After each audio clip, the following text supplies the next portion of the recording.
Given the increasing diversity of America's populations, the dangers of sectarianism are greater than ever.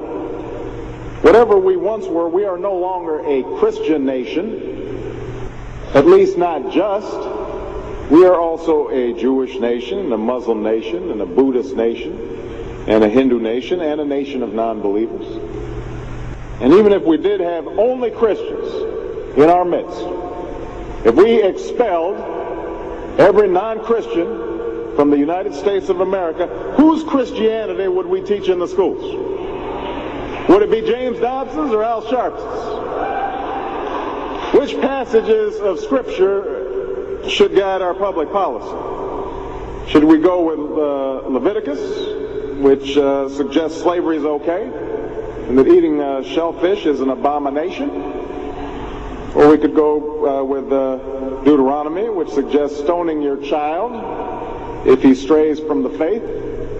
Or should we just stick to the Sermon on the Mount, a passage that is so radical that it's doubtful that our own Defense Department would survive its application? So before we get carried away, let's read our Bibles now. Folks haven't been reading their Bible. Which brings me to my second point. Democracy demands that the religiously motivated translate their concerns into universal rather than religion-specific values. What do I mean by this? It requires that their proposals be subject to argument and amenable to reason. Now, I may be opposed to abortion for religious reasons, to take one example, but if I seek to pass a law banning the practice, I can't simply point to the teachings of my church or evoke God's will. I have to explain why abortion violates some principle that is accessible to people of all faiths, including those with no faith at all. Now, this is going to be difficult for some who believe in the inerrancy of the Bible, as many evangelicals do. But in a pluralistic society, we have no choice. Politics depends on our ability to persuade each other of common aims based on a common reality. It involves compromise, the art of what's possible.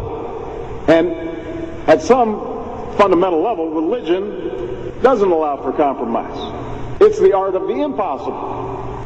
If God's spoken, then followers are expected to live up to God's edicts, regardless of the consequences.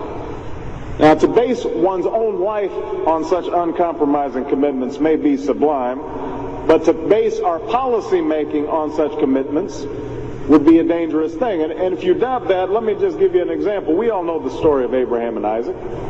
Abraham's ordered by God to offer up his only son. Without argument, he takes Isaac up to the mountaintop, he binds them to the altar, raises his knife, prepares to act as God commanded. Now, we know things worked out. You know, God sends down an angel to intercede at the very last minute. Abraham passes God's test of devotion.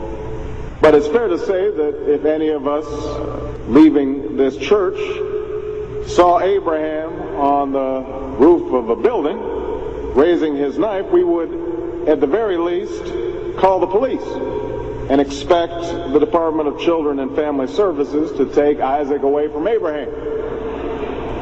We would do so because we don't hear what Abraham hears. We don't see what Abraham sees. And so the best we can do is act in accordance with those things that we all see and that we all hear, be it common laws or basic reason. So we have some work to do here. But I am hopeful that we can bridge the gap that exists and overcome the prejudices that all of us to one degree or another bring to this debate. And I have faith that millions of believing Americans want that to happen. No matter how religious they may be or may not be, people are tired of seeing faith used as a tool of attack.